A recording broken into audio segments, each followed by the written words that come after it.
So hey guys, welcome back to the channel.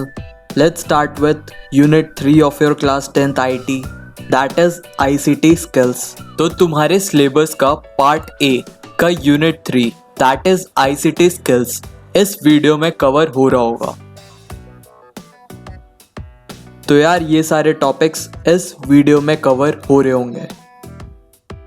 So let's start with our very first session. तुम्हारे chapter का नाम है ICT skills. आखिर होती क्या है? सबसे पहले आईसीटी की हम फुल फॉर्म देखते हैं, इंफॉर्मेशन एंड कम्युनिकेशन टेक्नोलॉजी। इसकी डेफिनेशन जो तुम्हारे टेक्स्ट बुक में लिखी है, methods, tools and concepts for storing, recording and sending digital information. मतलब वो सारे टूल्स, डिवाइसेस और टेक्नोलॉजी जो इंफॉर्मेशन को स्टोर, सेंड या कम्युनिकेट करने के काम आती है। फॉर एग्जाम्पल तुम्हारे स्मार्टफोन्स हो गए, तुम्हारे टैबलेट्स हो गए, लैपटॉप्स हो गए, ये सारे आईसीटी डिवाइसेस हैं। और जब हम इंफॉर्मेशन को डिजिटली रिकॉर्ड करते हैं, जैसे फ़ोन के अंदर या फिर कंप्यूटर के अंदर, तो वो इंफॉर्मेशन डिजिटल फॉर्म में होती है। तो अगर मैं किसी को व्हाट्सएप मैसेज भेजूँ या ईमेल भेजूँ या गूगल में कुछ सर्च करूँ, सब कुछ किसका पार्ट है? आईसीटी का। तो यार आईसीटी किस किस चीज़ों में हेल्प करती है? कम्युनिकेशन में, बिजनेसेस में और आपस में एक दूसरे से कनेक्टेड रहने में। नेक्स्ट जो टॉपिक तुम्हारे बुक में गिवन है is computer hardware and software. सबसे पहले हार्डवेयर क्या होता है? तो यार ये तुम्हें पता ही होगा, ऐसे फिजिकल कंपोनेंट्स जिन्हें तुम टच कर सकते हो, जैसे तुम्हारे कीबोर्ड्स, मॉनिटर्स या फिर सीपीयू या फिर डेस्कटॉप की स्क्रीन जो कि फिजिकली एग्जिस्ट करती है। सॉफ्टवेयर ऐसी चीजें होती है जिन्हें तुम टच नहीं कर सकते। ये एक टाइप के प्रोग्राम होता है जो कि हार्डवेयर की फंक्शनैलिटी में हेल्प करता है। मान लो तुम्हारे पास कीबोर्ड है और कीबोर्ड को तुमने किसी भी चीज से कनेक्ट नहीं कर रखा, तो कीबोर्ड किसी यूज का है नहीं ना। तो सॉफ्टवेयर क्या करता है, हमारे जितने भी हार्डवेयर होते हैं उन्हें आपस में कनेक्ट करके इन हार्डवेयर डिवाइसेस को यूजफुल बनाता है। सॉफ्टवेयर के तुम्हारे एग्जाम्पल हो गए जैसे तुम्हारे browser, games, office tools etcetera. अगर सॉफ्टवेयर नहीं होगा तो हार्डवेयर भी किसी काम का नहीं है। स्मार्टफोन्स और टैबलेट का एग्जाम्पल ले तो वो एक टाइप के छोटे कंप्यूटर होते हैं। उनमें हार्डवेयर क्या क्या होता है? Screen, battery, processor. और सॉफ्टवेयर क्या हो गया? अगर तुम एंड्रॉयड यूजर हो तो उसके अंदर एंड्रॉयड और प्ले स्टोर के ऐप्स, और अगर तुम एप्पल चलाते हो तो तुम्हारा जो ऑपरेटिंग सिस्टम है वो iOS होगा, और ऐप स्टोर पे जितने भी ऐप्स अवेलेबल है वो तुम्हारे सॉफ्टवेयर टाइप हो गए। यार मैं बहुत बार ऑपरेटिंग सिस्टम वर्ड यूज कर रहा हूँ। ऑपरेटिंग सिस्टम तुम्हें पता है क्या होता है? ऑपरेटिंग सिस्टम भी एक टाइप का सॉफ्टवेयर है क्योंकि उसे तुम टच नहीं कर सकते। जैसी वी स्विच ऑन कंप्यूटर, जैसी अब तुम कंप्यूटर स्टार्ट करते हो, सबसे पहले चीज कौन सी स्टार्ट होती है? तुम्हारी ऑपरेटिंग सिस्टम। ऑपरेटिंग सिस्टम ही एज अ प्लेटफॉर्म प्रोवाइड करता है तुम्हारे सॉफ्टवेयर को रन करने के लिए। जैसे तुम्हारे स्मार्टफोन्स में अगर एंड्रॉयड ही नहीं होगा तो एप्स चल ही नहीं पाएंगे। एंड्रॉयड के ऊपर ही तुम्हारी एप्स चलती है। सिमिलरली कंप्यूटर के केसेस में, जैसे अभी मैं विंडोज यूज कर रहा हूँ तो विंडोज के ऊपर मैं सॉफ्टवेयर यूज कर रहा हूँ जिससे मैं तुम्हें पढ़ा पा रहा हूँ। तो यार ऑपरेटिंग सिस्टम के कुछ फेमस एग्जांपल तुम्हारी उबुंटू, विंडोज, मैक ओएस होता है एप्पल के पीसीज में, iOS हो गया तुम्हारा आईफोन्स में, एंड्रॉयड हो गया तुम्हारे एंड्रॉयड मोबाइल्स में। सो नेक्स्ट टॉपिक जो तुम्हारे बुक में गिवन है is starting a computer. Computer को कैसे स्टार्ट करते हैं? भाई साहब तुम्हें पता नहीं क्या क्या पढ़ा रहे हैं, कंप्यूटर को कैसे स्टार्ट करते हैं। तो यार कंप्यूटर को कैसे स्टार्ट करते हैं सुन लो। सबसे पहले अगर तुम लैपटॉप यूज कर रहे हो तो टॉप राइट या टॉप लेफ्ट कॉर्नर में पावर बटन होगा, उसे दबा देना और तुम्हारा कंप्यूटर स्टार्ट हो जाएगा। ये तुम्हारी बुक तुम्हें बता रही है क्योंकि तुम्हें यह पता नहीं होगा, ठीक है। सबसे पहले पावर बटन प्रेस करो, उसके बाद ऑपरेटिंग सिस्टम स्टार्ट होगा, और ऑपरेटिंग सिस्टम जैसे ही स्टार्ट होगा फिर तुम्हारी मेन स्क्रीन तुम्हारी मॉनिटर के ऊपर दिखाई देगी। तो यार तुम्हारी बुक में एक फुल फॉर्म गिवन है BIOS, जिसकी फुल फॉर्म होती है बेसिक इनपुट आउटपुट सिस्टम। तो यार BIOS करता क्या है? तुम्हारे कंप्यूटर स्टार्ट होने से पहले एक सेल्फ टेस्ट करता है। सेल्फ टेस्ट जिससे हमें पता लगता है कि हमारा सिस्टम फाइन है कि नहीं, और अगर ये टेस्ट पास हो जाता है मतलब तुम्हारा ऑपरेटिंग सिस्टम एकदम ठीक है और नॉर्मल वे में तुम्हारा ऑपरेटिंग सिस्टम रन होएगा। So next topic you guys have is log in and log out. तो यार तुमने अगर अपने पीसी या लैपटॉप में पासवर्ड लगा रखा होगा तो जैसे ही तुम अपना कंप्यूटर ऑन करते हो तो वो तुमसे आईडी और पासवर्ड मांगेगा। जैसे ही तुम अपनी आईडी और पासवर्ड डालते हो तो तुम कंप्यूटर में लॉगिन हो जाते हो और कंप्यूटर के अंदर जितने भी एप्लीकेशंस है तुम उनसे एक्सेस कर पाओगे। और जैसे ही तुम कंप्यूटर बंद करने वाले होगे सबसे पहले तुम्हारा पीसी लॉग आउट होगा, जिससे तुम्हारी सिक्योरिटी बढ़ जाती है। तो ये तो था लॉग इन और लॉग आउट। इसके बाद सबसे गंदा टॉपिक जो तुम्हारी बुक में गिवन है इज शटिंग डाउन। पीसी को बंद कैसे करें। अगर तुम डेस्कटॉप का पूरा कंप्यूटर सेटअप यूज कर रहे हो तो जाके अपनी तार काट देना, तुम्हारा पीसी बंद हो जाएगा। और अगर तुम लैपटॉप यूज कर रहे हो तो स्क्रीन पे खींच के मुक्का मार दो तब भी तुम्हारा लैपटॉप बंद हो जाएगा। पता नहीं यार ये क्या क्या पढ़ा रहे हैं तुम्हारी बुक में, पर ठीक है। शट डाउन कैसे करोगे, स्टार्ट पे जाना, पावर बटन होगा उधर क्लिक करना और शट डाउन लिखा आएगा उसे क्लिक कर देना। मैं डेमो करके नहीं दिखाऊंगा क्योंकि मेरा पीसी फिर बंद हो जाएगा, फिर तुम जैसे जाहिलों को पढ़ाएगा कौन। जोक्स। तो यार शट डाउन होने से पहले जो ऑपरेटिंग सिस्टम होता है, अगर तुम कोई भी एप्लीकेशन बंद करना भूल गए तो सबसे पहले वो सारे एप्लीकेशंस बंद करता है, उसके बाद जाके तुम्हारा ऑपरेटिंग सिस्टम बंद होता है। सो यार नेक्स्ट टॉपिक जो तुम्हारे बुक में गिवन है इज यूजिंग कीबोर्ड। कीबोर्ड के बारे में बताया गया है। तो सबसे पहले डायग्राम के साथ समझते हैं। सबसे पहले हमारे होते हैं फंक्शन कीज। ये F1 से लेके F12 तक होते हैं। तो यार हर कीबोर्ड में फंक्शन कीज 1 to 12 ही रहते हैं। हर कीबोर्ड अपने हिसाब से अलग अलग फंक्शनैलिटी परफॉर्म करता है। तुम अपने लैपटॉप के सबसे टॉप रो पे देखना, तुम्हारी फंक्शन कीज तुम्हें दिख जाएंगी। किसी के यहाँ पे वॉल्यूम का फीचर होगा तो किसी के यहाँ पे, किसी के यहाँ ब्राइटनेस होगा, किसी के यहाँ म्यूजिक का। तो ये वेरी करते हैं तुम्हारे कीबोर्ड टू कीबोर्ड पर। तो function keys special functions perform करने में हेल्प करते हैं। उसके बाद आती है तुम्हारी कंट्रोल कीज। कंट्रोल कीज के अंदर क्या क्या आते हैं, control, shift, space bar. Control की तुम्हारे यहाँ पे होगा, कई कई पीसीज में यहाँ भी होता है।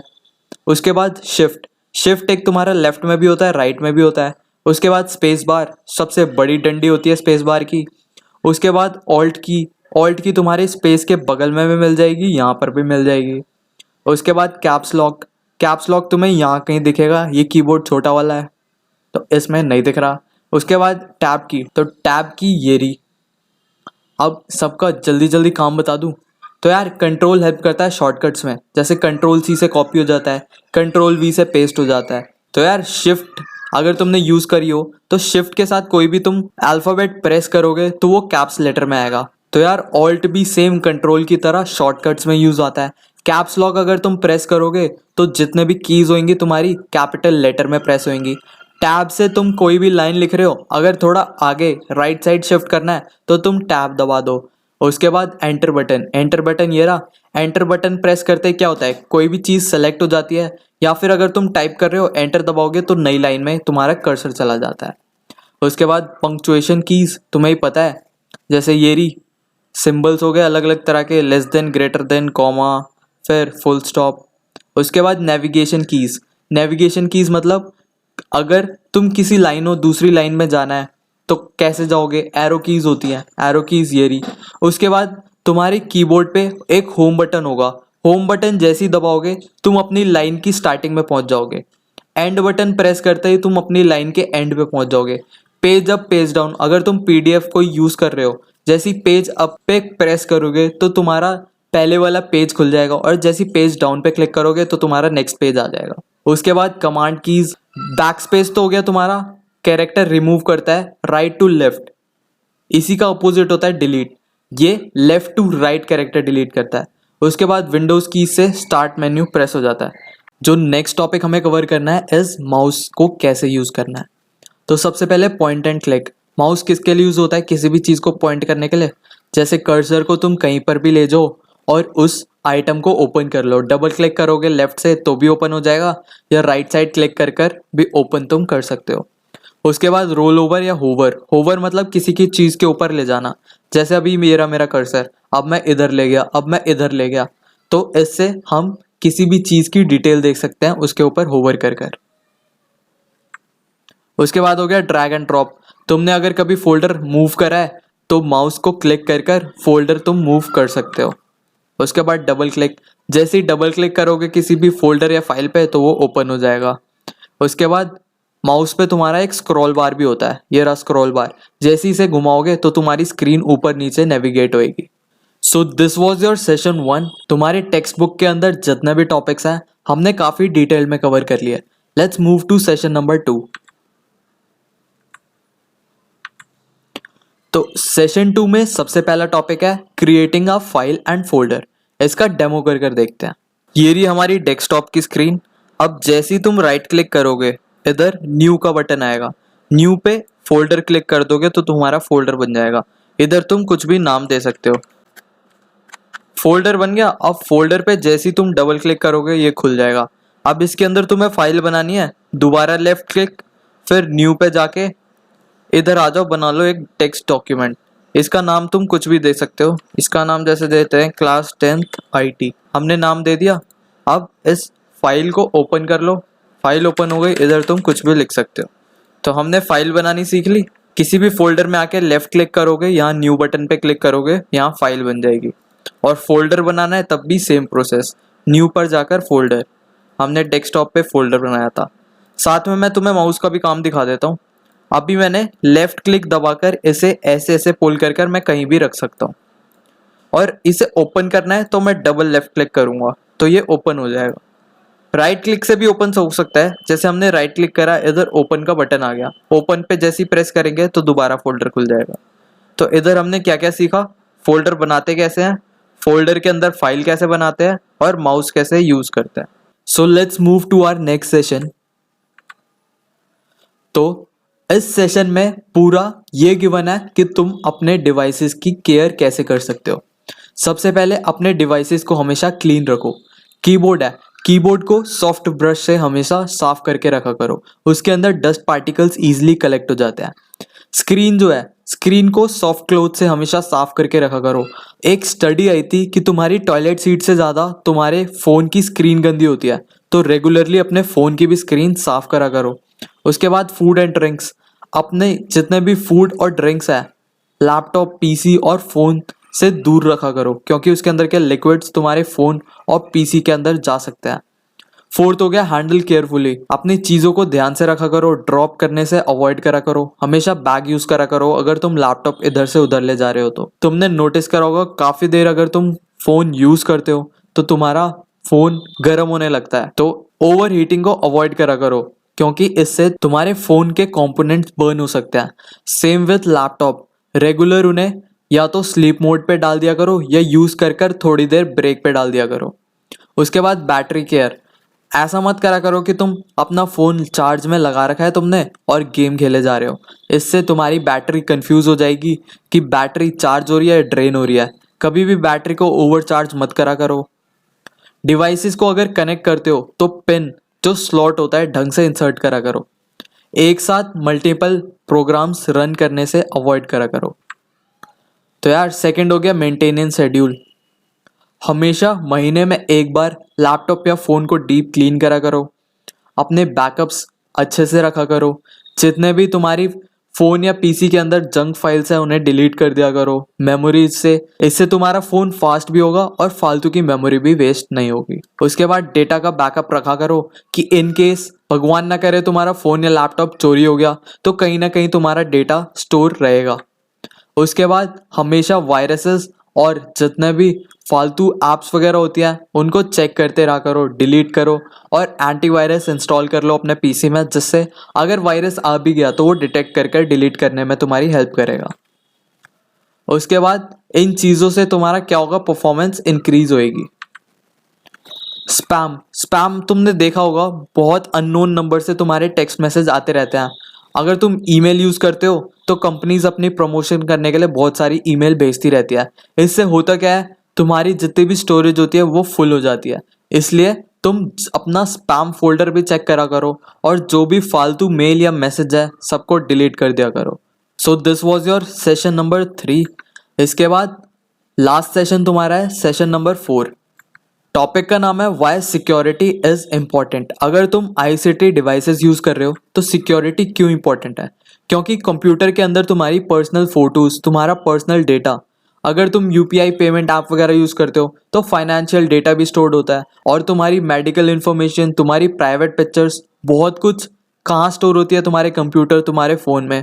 तो सिक्योरिटी बहुत ज़्यादा इंपॉर्टेंट है।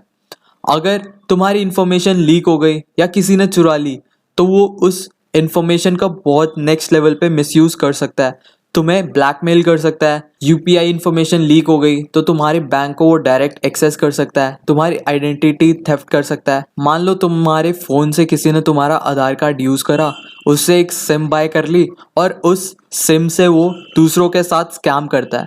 तो अगर कभी उस नंबर के अगेंस्ट कंप्लेंट हो गई तो तुम डायरेक्ट फंस सकते हो। तो यार ऐसी सिचुएशन अवॉइड करने के लिए तुम्हें सिक्योर होना बहुत ज़रूरी है। अब सिक्योरिटी ब्रेक क्या होती है? सिक्योरिटी ब्रेक मतलब डेटा का लीकेज। तुम्हारा डेटा लीक हो चुका है। ये क्यों होता है? अगर तुमने अपनी पर्सनल डेटा किसी अनसेफ वेबसाइट पे अपलोड कर दी, मान लो कोई फेक वेबसाइट है, उधर लिखा है कि अपनी फ़ोटो और डिटेल्स डालो और पैसे जीतो, और तुमने बिना दिमाग लगाए अपनी सारी पर्सनल डेटा उस वेबसाइट को दे दी, तो ईजिली वो तुम्हारा डेटा का मिसयूज़ कर सकता है। अगर तुमने किसी दूसरे बंदे को अपना लैपटॉप दे दिया यूज़ करने के लिए, मान लो तुमने उसे ट्रस्ट करके दिया बट वो तुम्हारी प्राइवेट और बहुत क्रूशियल चीज़ें निकाल ले, तो तुम क्या ही कर सकते हो। तो यार तुम्हें बहुत केयरफुल होना पड़ेगा अगर तुम आईसीटी डिवाइसेस यूज़ करते हो तो। अब तुम अपने डेटा को प्रोटेक्ट कैसे कर सकते हो? सबसे पहले होता है स्ट्रॉन्ग पासवर्ड। ये नहीं पासवर्ड के नाम पे 1 2 3 4 डाल दिया, कोई अच्छा पासवर्ड यूज़ करा करो। उसके बाद एंटीवायरस अपने फ़ोन और पीसीज में रखा करो। उसके बाद डेटा को इनक्रिप्ट रखा करो। ये इनक्रिप्शन का काम तुम्हारा सॉफ्टवेयर खुद देखता है, तुम्हें करने की ज़रूरत नहीं है। इनक्रिप्शन मतलब जैसे ABCD को वो किसी सिंबल में कन्वर्ट कर देगा जिससे दूसरा बंदा समझ ही ना पाए क्या है। जैसे तुमने कई बार देखा होगा व्हाट्सएप की ऐड पे आती है your data is end to end encrypted, मतलब जो भी डेटा ट्रांसफ़र हो रहा है वो कोई दूसरा बंदा पढ़ नहीं सकता। उसके बाद जब भी तुम वेबसाइट यूज़ करते हो, टॉप लेफ्ट कॉर्नर पे देखा करो एक लॉक का साइन आता है। अगर लॉक का साइन दिख रहा है तो मतलब वो वेबसाइट सेफ है यूज़ करने के लिए। अब कंप्यूटर सिक्योरिटी से रिलेटेड थ्रेट्स। सबसे पहले है थेफ्ट, फिजिकल थेफ्ट। मान लो कोई तुम्हारा लैपटॉप ही चुरा के ले गया। उसके बाद होता है आइडेंटिटी थेफ्ट, कोई दूसरा बंदा किसी और की आइडेंटिटी बन के किसी दूसरे बंदे के साथ स्कैम कर रहा है। ये बहुत कॉमन है सोशल मीडिया पे। उसके बाद सॉफ्टवेयर पायरेसी। तो यार खासकर इंडिया में ऐसी वेबसाइट्स हैं जैसे गेट इनटू पीसी, वहां से तुम पेड सॉफ्टवेयर को फ्री में डाउनलोड कर सकते हो। फ्री में तुमने डाउनलोड तो कर लिया बट वो सॉफ्टवेयर बिल्कुल भी सेफ नहीं होते क्योंकि उनके अंदर वायरस जनरली होता ही है। तो ऐसे पेड सॉफ्टवेयर जो फ्री मिल रहे हैं तुम्हें अच्छे से और बहुत सोच समझ के डाउनलोड करना चाहिए। नेक्स्ट हो गया वायरसेस एंड मालवेयर। तुमने सुना ही होगा कि कंप्यूटर में वायरस आ गया। तो वायरस होते क्या है? तो सबसे पहला टाइप होता है वॉर्म। वॉर्म करता क्या है? ये अपने आप को ही रेप्लिकेट करते रहते हैं जब तक तुम्हारी स्टोरेज फुल ना हो जाती। मान लो तुम्हारे पास 5 GB की स्टोरेज है और 1 MB का वॉर्म आ गया, धीरे धीरे कर करके इतने मल्टीप्लाई होता जाएगा कि तुम्हारी 5 GB डेटा फुल हो जाएगी और तुम्हें पता भी नहीं लगेगा डेटा एकदम से फुल कैसे हो गया। फिर एक और टाइप का होता है ट्रोजन हॉर्स। ट्रोजन हॉर्स तुम्हें देखने में तो सेफ लगेगा बट ये तुम्हारा डेटा लीक करने में हेल्प करता है और बहुत डैमेज करता है तुम्हारे पीसी को। थर्ड हो गया ऑनलाइन प्रेडिएटर, जो मैंने तुम्हें बताया था कि ऑनलाइन या सोशल मीडिया पे प्रिटेंड करता है कि वो कोई दूसरा बंदा है और ये दूसरों बंदों के साथ स्कैम या फिर हार्म करता है। फोर्थ हो गया इंटरनेट स्कैम्स। इंटरनेट स्कैम्स तो बहुत तुमने न्यूज़ में ही देखा होगा। वीडियो कॉल आती हैं, कोई बंदा क्लेम करता है कि मैं पुलिस वाला हूँ और कोई शरीफ बंदा इनके हाथ लग गया तो उन्हें धमकाते हैं, धमकी देते हैं कि तुम्हें जेल भेज देंगे, पैसे दो वरना तुम्हारे साथ ये हो जाएगा वो हो जाएगा। तो इंटरनेट स्कैम्स बहुत कॉमन है। इनके एग्जाम्पल हो गए फेक लॉटरी मैसेज, तुम्हारी स्क्रीन पे आ गया, जैसे मान लो तुमने लॉटरी जीती 1 करोड़ की और जैसे ही तुम क्लिक करोगे तुम्हारे पीसी का सारा डेटा लीक हो जाएगा। मेल्स पे कई बार लिंक आ जाती हैं, जैसे तुम उन लिंक्स को खोलते हो तो तुम्हारी बहुत सारी डेटा लीक हो जाती है। मान लो किसी तुम फेक वेबसाइट पे गए हो, तुमने उधर क्रेडिट कार्ड की इन्फॉर्मेशन डाल दी तो उससे भी तुम्हारे साथ बहुत अच्छे लेवल पर स्कैम हो सकता है। तो ये तो था तुम्हारा session number 4। So thank you, this was your chapter. See you in the next video.